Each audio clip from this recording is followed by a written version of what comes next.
안녕하세요. 셀럽들은 어떤 책을 읽을까요? 여러분은 듣기만 하세요. 제가 읽어드립니다. 책 듣는 10분 김혜연입니다. 행복해지는 방법에는 어떤 게 있을까요? 부와 명예를 얻는 것? 좋은 직장을 가지는 것? 오늘 들려드릴 책에서는 행복해지는 비결을 알고 있는 사람들의 이야기를 들려드립니다. 아담 잭슨의 내가 만난 1%의 사람들입니다. 셀럽이 선택한 책 듣는 10분. 풍요로운 부와 사랑, 행복의 10가지 비밀. 아담 잭슨의 내가 만난 1%의 사람들을 들려드립니다. 부의 원칙으로 성공한 사람들. 내가 만난 첫 번째 사람은 리차드 애플비라는 남자였다. 풍요로운 부의 비밀에 관심이 있나요? 풍요로운 부의 첫 번째 비밀은 잠재의식에서 우러나오는 신념의 힘입니다. 가령 건강한 근육질의 사내라도 만년필을 들 수 없다고 믿으면 정말로 들 수 없게 되잖아요. 마찬가지로 부유해지는 것이 불가능하다고 믿는 사람은 돈 벌 기회가 있다는 생각조차 하지 않을 겁니다. 자기 암시는 반복적으로 자신에게 암시하는 단순한 테크닉이에요. 어떤 진술이나 암시를 충분히 반복하기만 하면 결국 잠재의식으로 스며들죠. 당신이 할 일은 자기 암시를 통해서 돈과 부에 관한 긍정적인 연상이나 신념을 창조하는 거예요. 부는 능력과 자유와 안전을 가져다 준다. 나는 풍요로운 부를 창조할 수 있다. 이런 식으로 암시하면 자신에 관한 그리고 돈과 부에 관한 잠재의식에서 우러나오는 신념을 변화시킬 수 있죠. 스스로 할 수 있다고 믿는 자는 승리합니다. 글로리아 브라운 부인은 50대 중반으로 친절하고 따뜻한 미소가 그녀의 얼굴을 환하게 빛나게 했다.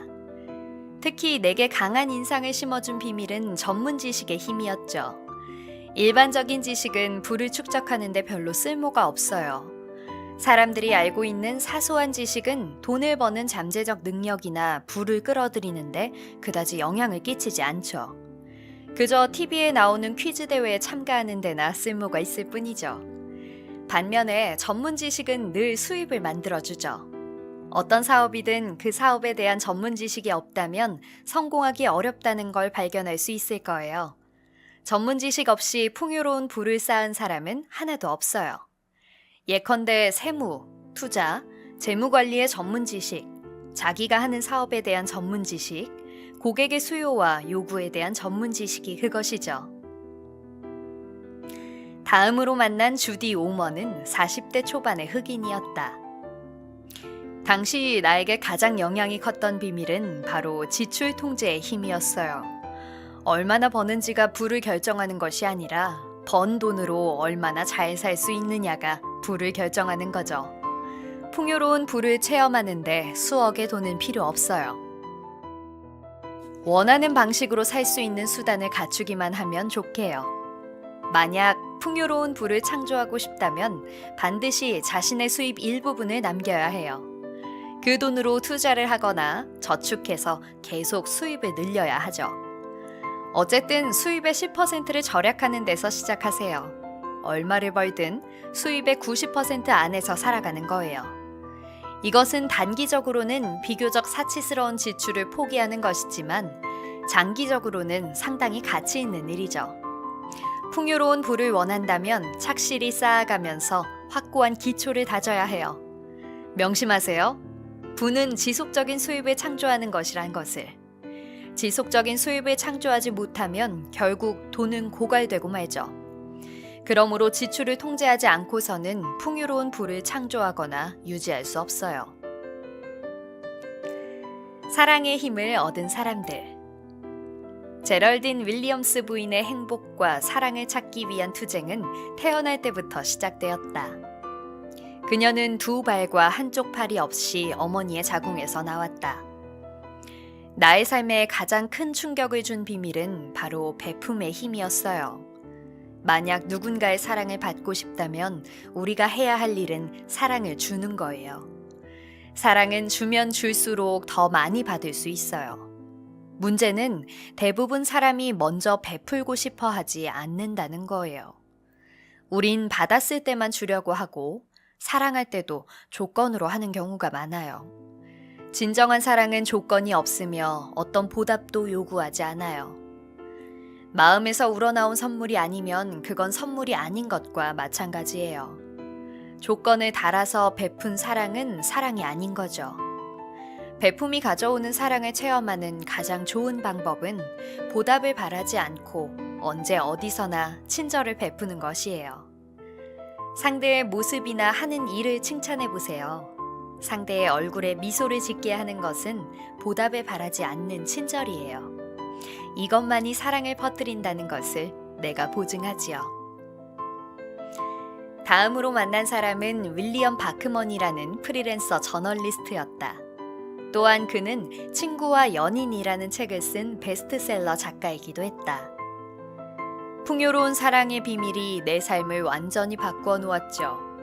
모든 비밀이 다 나름대로 도움이 되었지만 그 중에서도 가장 배울 필요가 있었던 비밀은 우정의 힘이었어요. 사랑이란 두 연인 사이에 일어나는 로맨스라고만 생각하곤 했는데 그건 잘못된 생각이었어요. 사랑은 관심을 두고 돌보는 것이고 누군가 당신을 필요로 할 때 그 자리에 있는 거예요. 이 때문에 진정한 사랑은 로맨스 이상의 것, 즉 우정인 것이죠. 진정한 사랑은 성적인 매력에 뿌리박고 있는 것이 아니라 우정에 뿌리박고 있어요. 달리 표현하면 생텍쥐베리가 말했듯이 사랑은 서로를 응시하는 것이 아니라 같은 방향을 함께 바라보는 것이라고 할 수 있죠. 공동의 믿음과 목표, 그리고 관심과 나눔, 상호 존경과 칭찬이 지속적인 사랑을 위한 초석입니다. 이틀 뒤, 나는 시내 중심가의 작은 카페에 있었다. 내 맞은편에 앉은 사람은 30대 초반의 주디스 랜쇼였다. 난 11년 전에 처음으로 풍요로운 사랑의 비밀에 대해서 들었어요. 그 중에서도 내 삶에 가장 도움을 준 것은 놓아버림의 힘이었어요. 사랑은 강요될 수 있는 것이 아니에요. 상대를 사랑한다면 반드시 그에게 자유를 주어야 해요. 상대가 스스로 결정할 수 있도록 자유를 주고 내가 상대에게 원하는 방식이 아니라 상대가 스스로 원하는 방식대로 살 수 있도록 자유를 주어야 해요. 내 말은 관계가 끝날 때 놓아보내라는 것이 아니라 관계 속에 있을 때 놓으라는 거예요. 사람은 관계 속에서도 자유가 필요해요. 상대에 집착하면 정서적으로 상대를 질식시킬 수 있는데 이는 사랑에서 나온 것이 아니라 질투, 불안, 두려움에서 나온 것이죠. 놓아버린다는 말에는 다른 뜻이 또 있어요. 사랑의 장애가 되는 것은 그 무엇이든 놓아버려야 해요. 사람들에 대한 편견과 판단 기준도 놓아버리세요. 대부분 편견은 오류가 많아서 사람들의 어처구니 없게 갈라놓아요. 또 우리가 버려야 할 것 중에서 가장 중요한 것은 분노, 원한, 비탄이에요. 사랑을 경험하고 싶다면 반드시 이런 부정적인 정서를 기꺼이 버려야 한다는 거예요. 이 정서를 계속 잡고 있으면 사랑을 방해하는 감옥에다 자신을 가두는 것과 같아요. 행복의 비밀을 발견한 사람들. 고등학교 교사인 베리 캐스터만은 30대 후반에서 40대 초반으로 보였는데 20대 청년 같은 활기와 패기가 넘쳤다. 선생님은 풍요로운 행복의 비밀에 대해 알고 계신가요? 물론이죠. 그중 가장 중요한 것은 바로 첫 번째 비밀인 마음가짐의 힘이에요. 알다시피 우리는 흔히 부정적인 마음을 갖곤 하는데 바로 이런 마음가짐이 우리를 불행하게 만드는 원인이죠. 예컨대 나는 절망에 빠지지 않으려면 항상 최악의 상태를 대비해야 한다고 배웠죠. 하지만 최악의 상황에 대비하려는 마음이 되려 인생에서 착하고 좋은 것들을 비켜가도록 만들어요. 그러므로 행복을 경험하는 데는 많은 돈이나 큰 집, 좋은 직업이 필요한 것이 아니라 오직 우리의 마음가짐을 변화시키는 것만이 필요할 뿐이에요. 물론 이따금 우리 인생에서 비극이 일어났을 때 거기서 좋은 면을 찾아내기는 매우 힘들 거예요.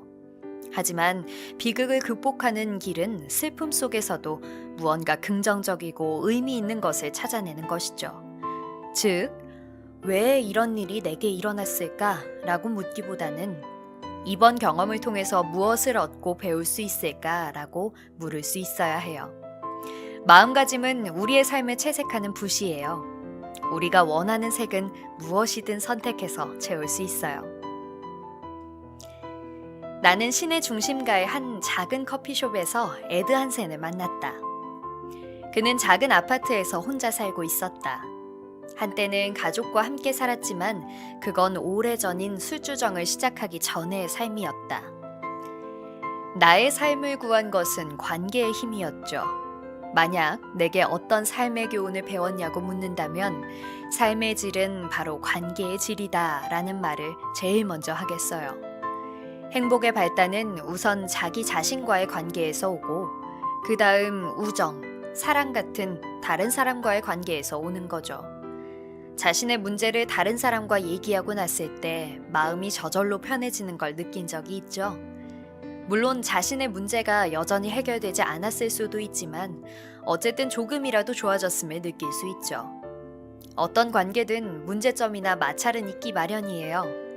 여기서 난 인간관계를 돕는 기술을 발견했어요. 내가 만난 모든 사람을 다시는 만나지 못할 사람처럼 대하는 거예요. 생각해 보세요.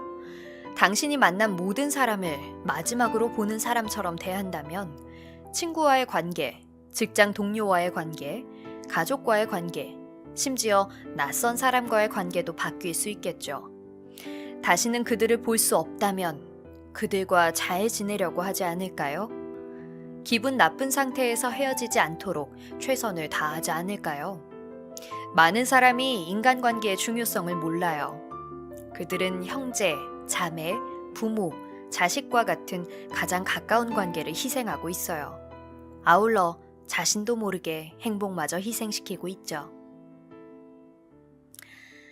역시 행복해지는 방법은 돈이나 권력, 명예보다는 다양한 사람들과의 원만한 관계, 그리고 내 스스로의 마음가짐에 있었네요. 더 행복해질 수 있도록 여러분도 긍정적인 마음가짐을 가져보세요. 잘 들어보셨어요? 김혜연의 셀럽이 선택한 책 듣는 10분 여기서 마칩니다. 오늘도 즐거운 하루 보내세요.